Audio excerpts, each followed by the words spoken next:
os outros 15 reis foram idólatras. Ou até não foram idólatras, mas começaram bem e terminaram mal. Manassés é o 13º rei, é filho de Ezequias. E Ezequias, o seu pai, foi um homem reto.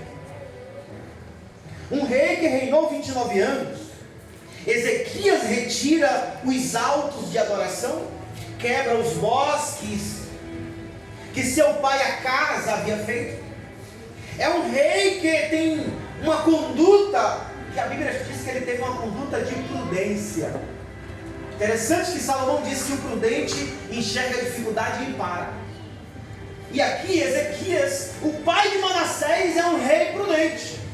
Ezequias também é um rei que se conduzia de maneira prudente. Ele é um exemplo para o povo, de maneira que ele conquistou a autoridade e o povo fazia o que ele queria. Porque quando Senaqueribe, rei da Síria, estava prestes a tomar, ele mandou o povo e mandou para que o sacerdote fosse se comunicar. E ele disse: povo, vai, mas fica calado, não fala nada. O que eles disserem, vocês não falam nada e voltam calados. E assim o povo fez, porque Ezequias tinha autoridade. E aqui a gente já aprende uma coisa: a diferença entre autoridade e autoritarismo. A diferença, pastor Bruno, de quem é chefe e de quem tem autoridade. O chefe manda, o chefe dá cascudo. Se você não fizer, você vai pagar por não fazer aquilo que eu quero que você faça. Quem tem autoridade não. Quem tem autoridade basta abrir a boca. Aqueles que o seguem repetem, porque ele é uma referência. Vivemos diante de um mundo onde existem muitos chefes e poucas autoridades. Na família, muita gente mandando e pouca gente dando exemplo.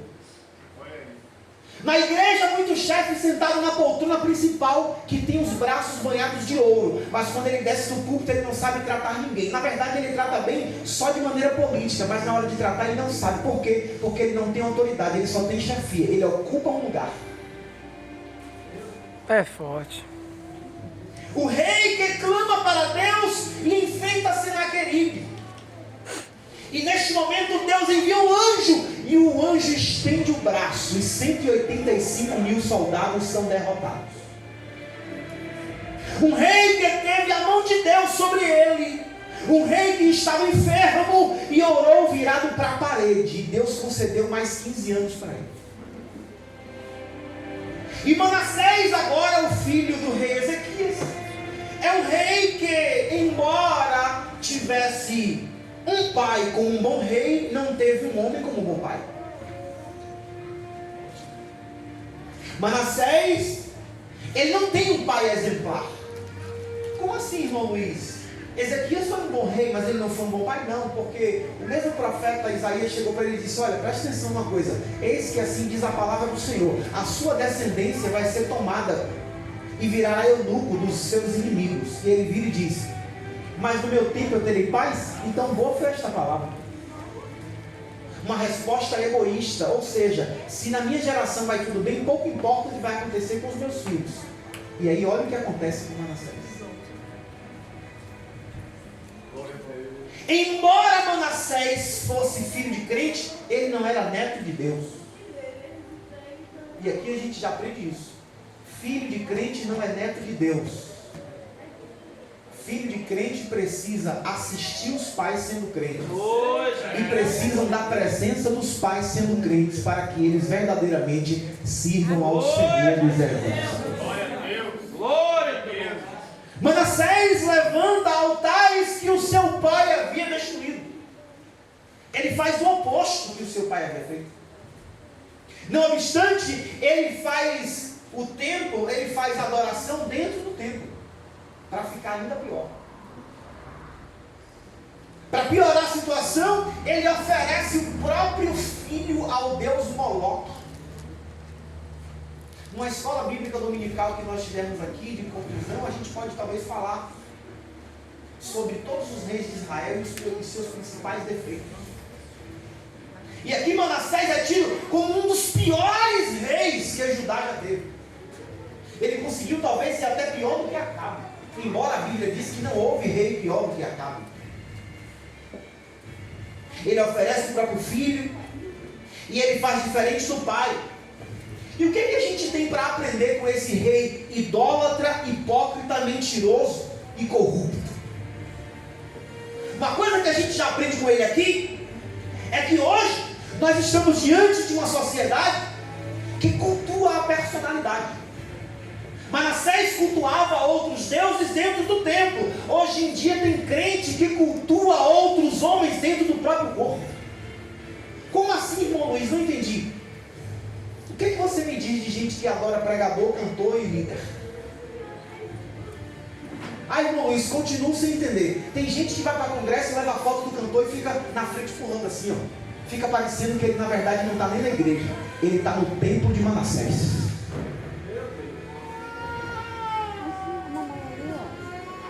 A hipocrisia virou gravata de ouro para homens apodrecidos. Vale mais a aparência para garantir o cargo, a cadeira com braço de ouro, o salário imundo e a cadeira de parlamentar, porque sendo político eu tenho poder e exerço influência sobre o povo. Isso me remete muito aos reis idólatras e pagãos de Israel. Quem está entendendo isso? Glória a Deus. Ezequias era um homem exemplar, mas ele foi um pai ausente. Ezequias se mostrou egoísta, preocupado apenas com o seu próprio tempo. Tem pais que muitas vezes eles têm os filhos, mas na verdade os filhos são troféus para que eles mesmos sejam exibidos. Porque o meu filho tem que ser advogado, porque o meu filho tem que ser médico, porque o meu filho, entenda que quando a pessoa fala isso, o meu é mais potente e mais importante do que o próprio filho. Manassés ergue o que o pai havia destruído. Acha que porque ele nasceu na igreja, ele vai ser Cristo de verdade. Não. O que mais a gente assiste por aí, sabe o que é? São jovens, adolescentes, meninas e meninos, que são filhos de crentes, mas estão tocando terror por aí. Sabe por quê? Porque a gente acha que filho de crente é neto de Deus, e não é assim. Por que isso acontece, irmão Luiz? Porque não há acompanhamento. Há apenas imposição. Bora para a igreja! E obriga a ir para a igreja. Pega pelo braço e puxa, vai para a igreja assim. E não ensina. Não faz culto doméstico. Não orienta pela palavra. É só dando tapa na mesa, abrindo a boca e gritando, falando palavras de maldição. Aí depois o filho está desviado. Depois se torna um homossexual. E a mãe e o pai se perguntam, onde foi que eu errei? Hoje eu recebi um convite para ministrar num culto de família e o tema é Minha Família, meu primeiro ministério. Paulo, quando escreveu para Timóteo, ele disse, aquele que não cuida dos seus. Aí ele pega e abre aspas e bota assim, os da sua família. E fecha e bota, é pior do que o infiel. Não adianta servir na igreja se eu não sirvo em casa. Não adianta fazer missões no Nordeste. Não adianta fazer missões na África se eu não tenho nem condições de servir a quem está dentro da minha casa. A primeira missão eu cumpro em casa. A primeira servidão eu faço em casa. Porque de nada vai adiantar eu fazer um bom trabalho na igreja, receber os aplausos. Nossa, que lindo, é maravilhoso. Uma salva de palmas para louvar a Deus pela vida do irmão fulano de tal, que faz um ótimo trabalho no departamento de jovens. Como é o trabalho dele em casa? Aleluia. É forte, meu Deus. Estamos diante de uma geração que valoriza muito mais o status do que a integridade. Que valoriza muito mais o púlpito do que os joelhos dobrados. Que valoriza muito mais o sapato novo do que a sola gasta de caminhar para visitar alguém em casa. Essa é a geração que nós estamos vivendo. Quem está entendendo isso? A idolatria, ela tem mais capacidade de ouvir a voz do homem, mas ela ignora a voz de Deus. O texto vai dizer que nós lemos que todos aqui estavam simplesmente focados em satisfazer os seus próprios desejos, porque a voz de Deus bradava, mas ninguém ouvia. A voz de Deus bradava através do profeta, mas ninguém dava ouvidos. É o que o texto diz. Estavam todos tomados pela cegueira do pecado, pela cegueira do prazer, pela cegueira da hipocrisia, dos aplausos, da ostentação, das redes sociais, das fotos, dos stories. Não porque eu estava no congresso e meu nome foi citado no púlpito. Que púlpito? Cuidado com os lugares que você quer que o seu nome seja citado. Cuidado por quem você quer que o seu nome seja citado. Manassés fez o povo ignorar os estatutos de Deus. Tomados pelo prazer e pelo adonismo do povo. Tem gente que é envolvido pelo prazer da idolatria e ignora até a palavra de Deus. É um culto à personalidade. É uma adoração a pregadores, a cantores, a líderes. Exibe-se foto. Se vai para o culto, tem que fazer uma selfie. Levanta aqui, faz uma selfie. Ele é cantor famoso, ele é pregador famoso. Eu vou fazer uma selfie aqui e vou colocar assim: meu amigo, pastor Bruno. Que honra te rever. Larga de mentira. Ah, não, mas é porque a Bíblia diz que a gente tem que saber entrar e sair. Não. Isso aí não é saber entrar e sair, não. Isso aí é ser falso, mentiroso e hipócrita. Ele não é seu amigo.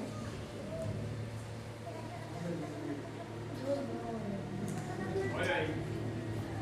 Não seja como Manassés. Não prostitua o templo, ele é sagrado. Glória a Deus. Irmãos, eu nunca vi tanta adoração à personalidade do que nos tempos atuais. Se você assiste algum congresso, algum culto pela internet, ou até presencialmente, você olha no semblante da pessoa e você está vendo a adoração direcionada para o cantor, a adoração direcionada para o pregador. A igreja do Senhor é noiva. Aleluia. Diante da igreja do Senhor não cabe prostituição. Ela é pura e ela está sendo adornada para o casamento. A idolatria e a corrupção, presta atenção nisso aqui, fez com que Manassés derramasse o sangue de muitos inocentes. É o que está no texto.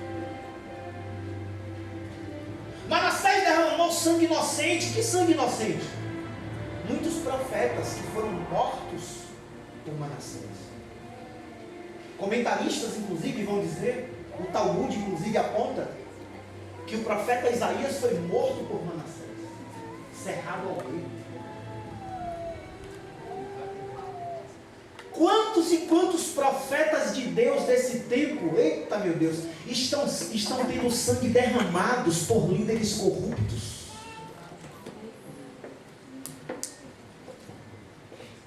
É forte. Se né? tem muitos líderes idólatras, desculpa o termo, imundos, que estão desprezando a palavra de Deus, a palavra da verdade, isso agora que eu vou falar vai despertar a igreja, porque o que vale é a verdade de Deus.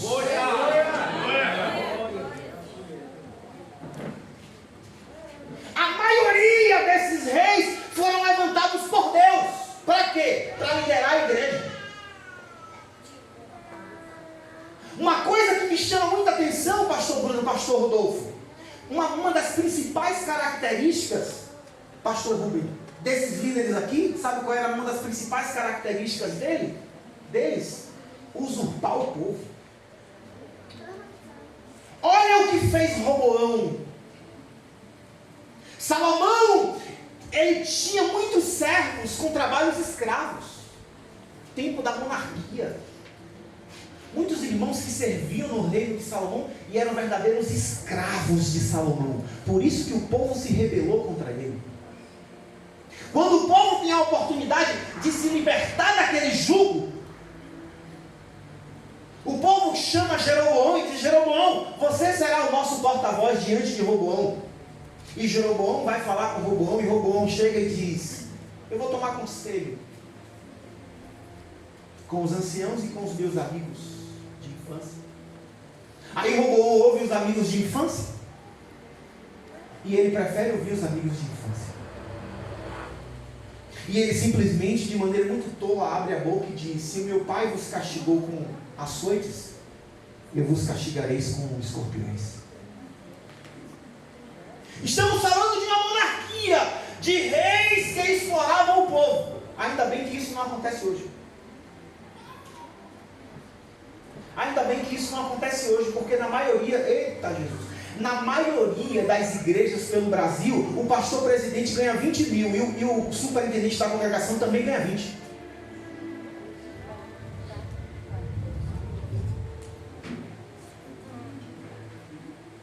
Presta atenção numa coisa: aquele que separou o líder para tomar conta da noiva, o mesmo olhar que ele está fitado na noiva, ele também está fito naquele que ele botou para poder cuidar, mas está usurpando e está estuprando a noiva.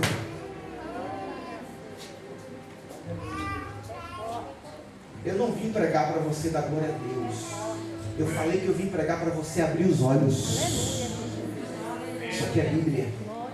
No tempo da monarquia, os reis usurpavam o povo. Estamos no século 21. Por que tem que ser isso hoje ainda?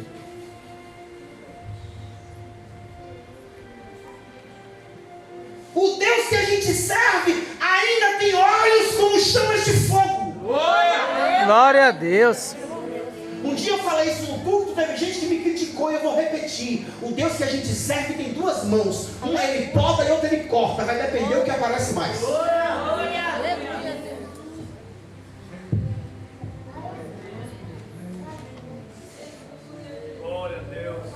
A idolatria e a hipocrisia é abominação perante o Senhor. Mas a primeira mensagem, como eu preguei aqui, a gente vive num momento onde a maioria das pessoas não estão se importando mais. Não estão se importando mais com o que, irmão Luiz? Com essa depravação que nós estamos vivendo. E quando eu falo depravação, eu não me refiro àqueles que não conhecem Jesus. Porque aqueles que não conhecem Jesus estão no mundo. E o próprio Jesus disse: quem é sujo e quem é limpo, quem é sujo que continue sujo, porque ele está voltando.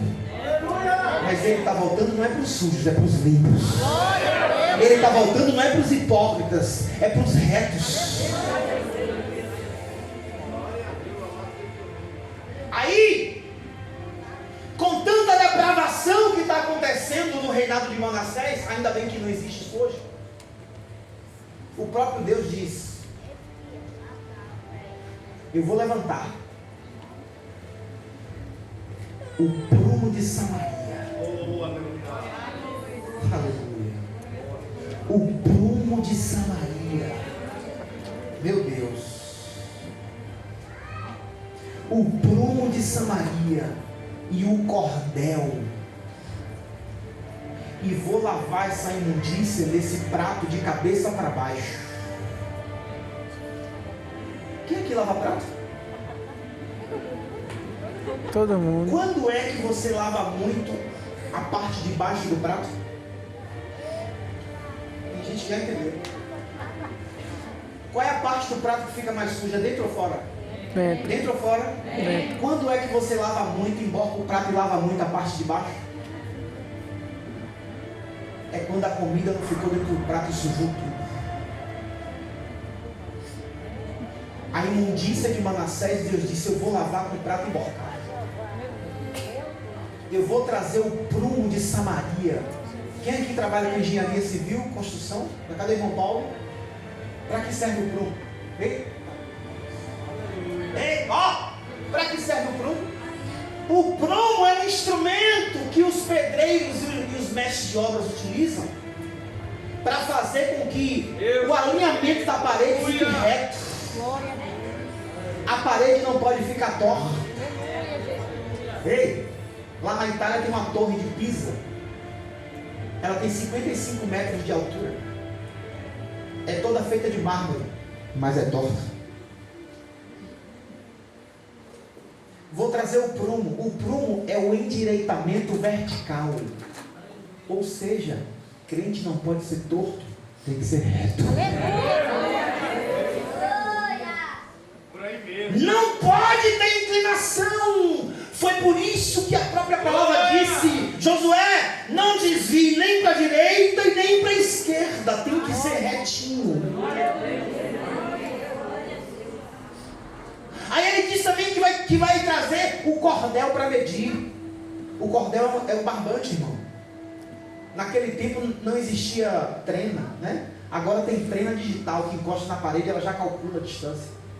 Naquele tempo não tinha trena digital para medir. Quanto mede essa porta? Daqui para lá dá para fazer um banheiro? Dá para fazer um quarto? Hoje tem trena, aí o pedreiro mede. Naquele tempo não tinha cordel, era um barbante que media. Aí Deus diz: eu vou trazer o cordel para medir. Medir o quê? A espiritualidade daqueles que dizem que me servem, mas estão adorando outros deuses.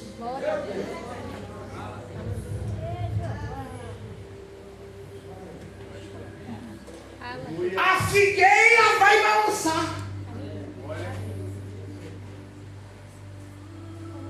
Não dá para continuar como está. Muita gente fingindo liderança e usurpando a igreja. Muita gente sentada em poltronas e enchendo o bolso, enquanto outros estão derramando suor e sangue também pela obra. O prumo de Deus não falha. Quando o prumo de Deus encostar na parede, ela vai ter que ficar reta. Ou ela fica reta ou ela cai.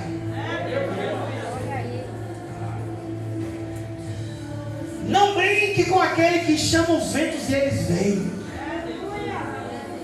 Não brinque com aquele que tem a terra por escabelos dos seus pés. Porque a justiça de Deus, ela é muito ardente.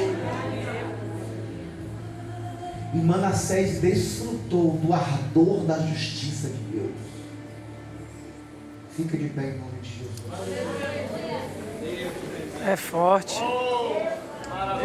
A torre de Pisa que fica na Itália, pastor Rodolfo, ela foi construída em 200 anos, pastor Rodolfo.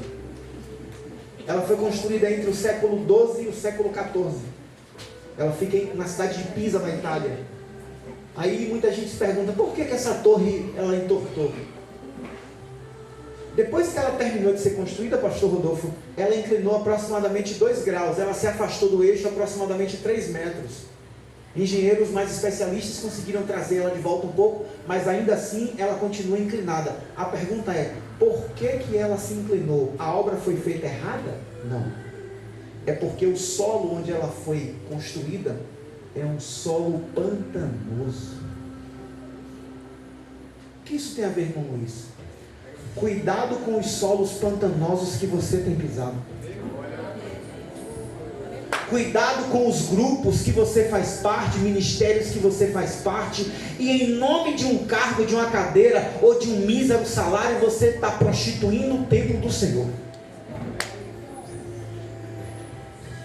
Deus te chamou para cumprir a verdade, doa em quem doer. Se te derrubarem, Ele te levanta. Aleluia. Glória a Se te Deus. machucarem, Ele te sara. Se fecharem a porta para você, Ele abre 10 portas.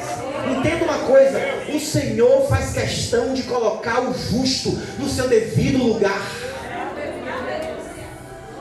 Então não manche as suas vestes para que você pise em solo pantanoso e a retidão da sua integridade seja comprometida. Vamos orar em nome de Jesus. Soberano Deus, Pai.